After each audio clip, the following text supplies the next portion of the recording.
The amazing things that Spiderman performs with his godhood are something that many people are genuinely unaware of.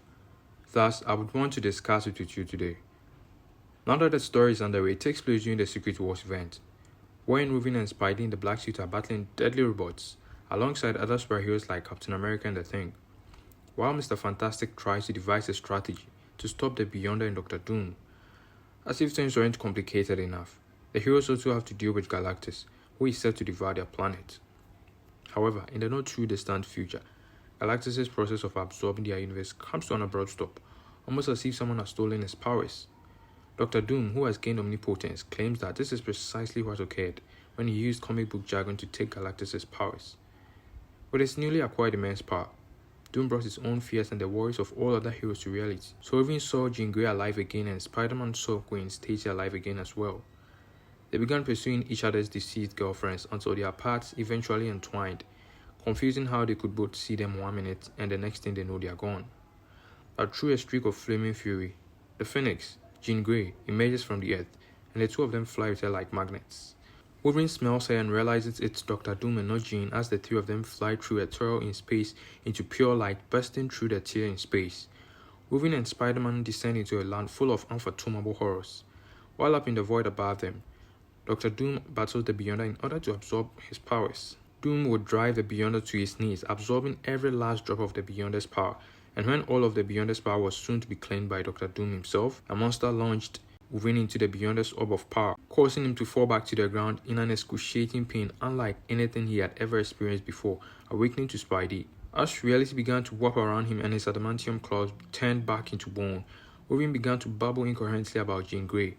Afterward, he said that the power he was wielding was too great for him, and gave it to Spider-Man by stabbing him, making Spidey essentially omnipotent in a flash. The entire universe shifts around them to become the new Parker City, and JJ is interviewing Peter about how he became the most adored superhero of all time with such incredible power.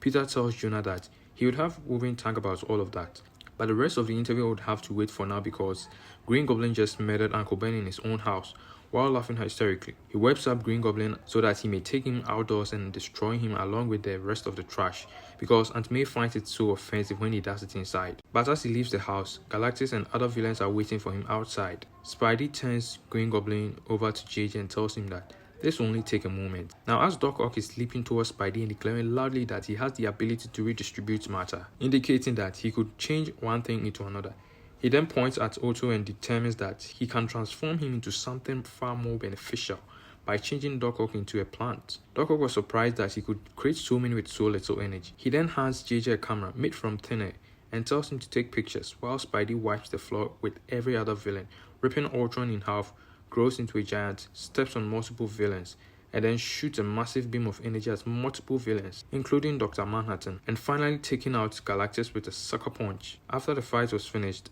Spidey would ask JJ if he had understood everything, telling him that he could easily go back in time and repeat the same exchange while they were strolling around the streets of New Parker City. JJ tells Peter that this city is like the city of the future. Peter responds that he kind of brought the city here from the 32nd century. Uncle Ben rushes towards them, screaming that he has both Gwen and Mary Jane on the phone, before getting hit by a car and dying. But in the meantime, JJ begins to understandably panic. Peter simply replies with indifference, "Oh, that's the same guy I saw speeding the other day that I should have stopped." Spidey then saves Uncle Ben from being hit in the first place by traveling back in time. He then tells Uncle Ben that they will meet up for dinner following the interview, while also asking JJ if he has any more questions. Peter, Uncle Ben was just slain by Venom, JJ claims, and he looks over and says, "Oh yeah, he did. Well, don't worry about it. It always occurs like this. I'll just patch him up again